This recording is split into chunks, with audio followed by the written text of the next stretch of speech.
Hello students, इस video में हम वाक्य विश्लेषण के बारे में पढ़ेंगे। वाक्य विश्लेषण किसे कहते हैं? यहाँ दिया गया है वाक्य के विभिन्न अंगों को अलग अलग करने को वाक्य विश्लेषण कहते हैं। वाक्य के विभिन्न अंगों को अलग अलग करने को वाक्य विश्लेषण कहते हैं और इसके 3 प्रकार होते हैं। पहला साधारण वाक्य, दूसरा मिश्रित वाक्य और तीसरा संयुक्त वाक्य। पहला पढ़ेंगे साधारण वाक्य। साधारण वाक्य में एक उद्देश्य तथा एक क्रिया विधेय होता है। जैसे मोहन गाना गाता है, यह क्या है? एक सरल वाक्य है। साधारण वाक्य को हम लोग सरल वाक्य भी कहते हैं। इसके बाद है यहाँ पर मिश्रित वाक्य। मिश्रित वाक्य में देखते हैं यहाँ पर जहाँ एक प्रधान वाक्य कई उपवाक्य उसके आश्रित या अधीन होते हैं।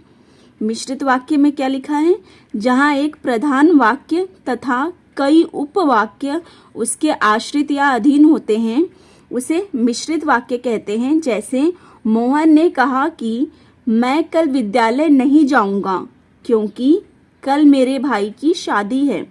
यहाँ पर मोहन ने कहा, ये क्या है? प्रधान वाक्य है। तथा मैं विद्यालय नहीं जाऊंगा, ये आश्रित वाक्य है। किस पे आश्रित है? ये पहले वाक्य पे दूसरा वाक्य आश्रित है, निर्भर है, क्योंकि कल मेरे भाई की शादी है। यह भी एक आश्रित उपवाक्य है।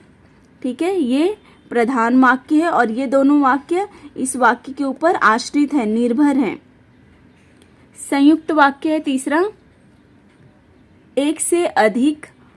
एक से अधिक वाक्य हो पर स्वतंत्र हो तथा योजकों से जुड़े हो।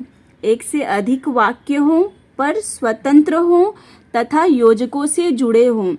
जैसे लेकिन, परंतु, क्यों, इसलिए, तभी, एवं, पुनः, फिर से, अतएव, और, या, अथवा, बल्कि, तुरंत, पर ये सभी योजक शब्द हैं। ये सब क्या है? ये सारे योजक शब्द हैं।